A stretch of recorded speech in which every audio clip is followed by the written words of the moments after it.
Hola, deseo que te encuentres bien y motivado para repasar este tema que es la organización funcional del cuerpo humano y control del medio interno. Comencemos dando un concepto de la fisiología.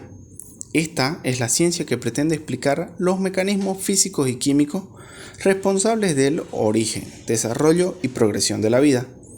Cada tipo de vida posee sus propias características funcionales y entre las muchas subdivisiones que tiene la fisiología, nosotros vamos a enfocarnos en la fisiología humana. Esta intenta explicar las características y mecanismos específicos del cuerpo humano que hacen que sea un ser vivo.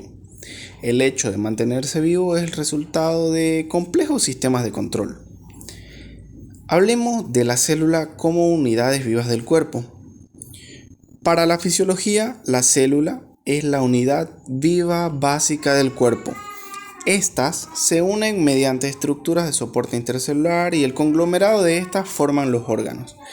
En el cuerpo humano existe aproximadamente unos 100 billones de células y las más abundantes son los eritrocitos, ocupando cerca del 25% de todas las células, es decir, unos 25 billones aproximadamente. Todas las células tienen características similares. Prácticamente todas ellas son capaces de reproducirse. Es decir, cuando alguna célula se destruye, una nueva se genera para rellenar el cupo. Otro concepto que debemos comprender es el medio interno. Debemos saber que el 60% del cuerpo humano adulto está compuesto por una solución acuosa de iones y otras sustancias, que para fines prácticos diremos que es el agua del cuerpo. 2/3 de esta agua se encuentra dentro de los 100 billones de células. A esto se le denomina líquido intracelular, mientras que el otro tercio restante, o el 20% del peso corporal total, se encuentra fuera de la célula, llamándose líquido extracelular o medio interno. Entre las muchas diferencias que hay entre estos, podemos decir que el líquido extracelular contiene grandes cantidades de iones sodio, cloruro y bicarbonato, más nutrientes para las células como oxígeno, glucosa, ácidos grasos y aminoácidos, mientras que el líquido intracelular contiene grandes cantidades de iones potasio, magnesio y fosfato, a diferencia del sodio, cloruro y bicarbonato del medio interno.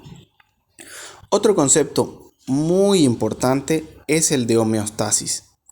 Este se refiere al mantenimiento de unas condiciones casi constantes del medio interno a lo largo del tiempo. En otras palabras, todos los iones, nutrientes o productos de desecho tienen unos valores que no pueden excederse o disminuirse demasiado. Y esencialmente todos los órganos contribuyen a mantener y regular la homeostasis. A menudo, la enfermedad se considera una ruptura de la homeostasis. Incluso en estas condiciones, los mecanismos homeostáticos siguen activos y mantienen las funciones vitales a través de múltiples compensaciones. Pero debemos decir que si transcurre mucho tiempo en estas condiciones, pueden verse fallos en la homeostasis. En otros videos estudiaremos con más profundidad esto. Ahora veremos cómo es el transporte en el líquido extracelular y los sistemas de mezcla. Pues bueno, el líquido extracelular circula por el organismo en dos etapas. La primera, en la sangre dentro de los vasos por todo el cuerpo. Lo hace como media una vez por minuto cuando estamos en reposo y hasta 6 veces por minuto cuando estamos muy activos. Y la segunda es entre los capilares sanguíneos y los espacios intercelulares por el mismo movimiento cinético. Pero ¿de dónde se proveen los nutrientes para el líquido extracelular? Pues el aparato respiratorio aporta el oxígeno. La membrana alveolar tiene un grosor de 0.4 a 2 milímetros, por lo que la difusión de gases es sencilla. El aparato digestivo aporta los nutrientes desde el alimento ingerido, pero no todas las sustancias absorbidas pueden usarse tal como las absorben, y el hígado es el encargado de cambiar la composición química de muchas de ellas, mientras que otros tejidos como los adipocitos almacenan estas sustancias. Y el aparato locomotor contribuye de manera sencilla. Si no fuera por los músculos, no podríamos movernos para obtener alimentos y nutrirnos. ¿Cómo se eliminan los productos finales del metabolismo? Bueno, los pulmones excretan el dióxido de carbono, que es el más abundante de todos los productos del metabolismo. Los riñones excretan productos finales como urea, ácido úrico, exceso de iones y exceso de agua. El aparato digestivo elimina en las heces el material no ingerido y el hígado realiza funciones de detoxificación. Secreta muchos residuos en la bilis para su ulterior eliminación en las heces. ¿Cómo se regulan las funciones corporales? Pues bueno, el sistema nervioso está compuesto por tres porciones principales. La porción de aferencia sensitiva, en la que la piel percibe calor, los ojos nos dan una imagen del entorno e incluso los oídos también son órganos sensitivos. Segunda, la porción integradora, compuesta por el cerebro y la médula espinal.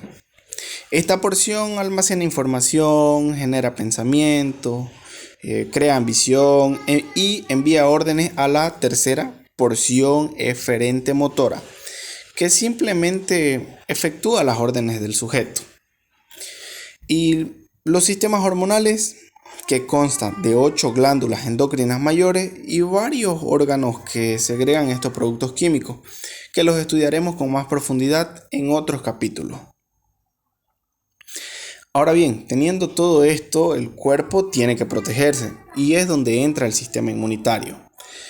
Con los glóbulos blancos, sus derivados, el timo, los nódulos linfáticos y los vasos linfáticos, también podemos citar las proteínas especializadas que son llamadas anticuerpos.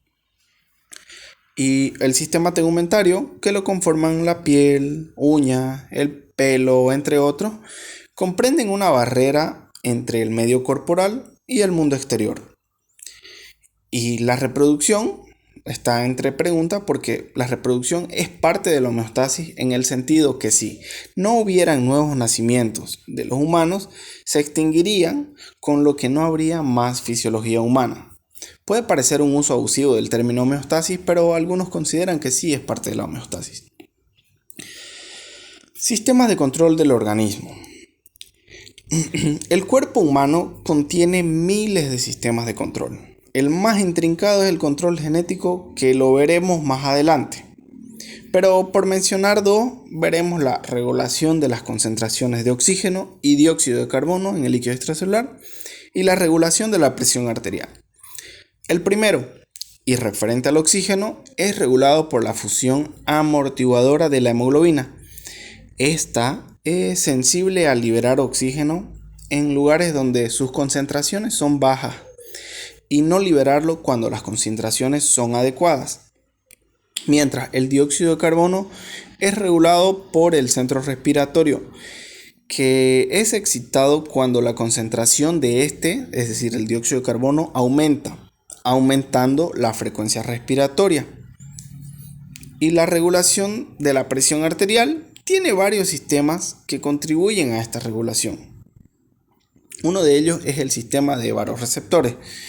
En la bifurcación de las carótidas y en el callado aórtico encontramos estos vasoreceptores que envían señales al bulbo raquídeo cerebral e inhiben el centro vasomotor en caso de que la presión esté aumentada. Ojo, por lo que se envían menos impulsos desde este centro vasomotor hacia el corazón y hacia los vasos. Entonces, de esta manera disminuye la capacidad de bomba del corazón y hay una vasodilatación. Entonces, por consiguiente, esto nos da una baja de la presión arterial, es decir, la disminuye. Vamos a ver este cuadro de los valores normales y características físicas de los principales componentes del líquido extracelular. Lo más importante es conocer los límites por encima de los cuales estas alteraciones provocan la muerte. Este cuadro necesariamente deben saberlo de memoria. Pausa el video para que lo veas con calma, pues no hay mucho que explicar, es simplemente recordarlo. Ahora, ya que vimos algo de los sistemas de control, ahora veamos sus características. Como ya dijimos, son miles los mecanismos de control homeostáticos y todos ellos poseen características comunes. Entre los más importantes tenemos la retroalimentación negativa y la retroalimentación positiva. Bien sabemos que la mayoría de los sistemas de control del organismo actúan mediante retroalimentación negativa. Para comprender mejor este sistema, veamos un ejemplo. Cuando el dióxido de carbono aumenta en la sangre y capilares, la respiración también va a aumentar, expirando por los pulmones más dióxido de carbono y disminuyendo su concentración en sangre hasta valores adecuados nuevamente. Entonces, esta reacción contraria al aumento de dióxido de carbono es lo que se conoce como retroalimentación negativa. Mientras que en la retroalimentación positiva resulta evidente que no consigue la estabilidad sino la inestabilidad y en algunos casos puede causar la muerte. Pero aquí daremos un ejemplo en que la retroalimentación positiva sí es importante.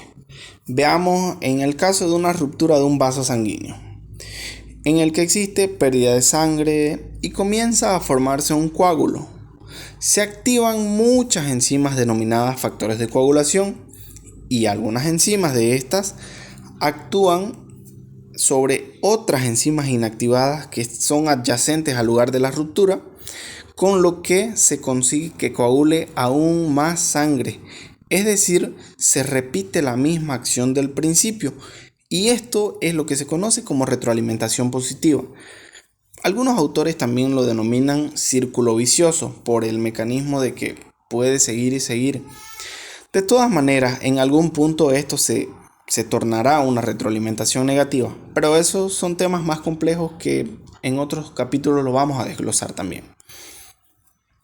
Ahora, el control adaptativo.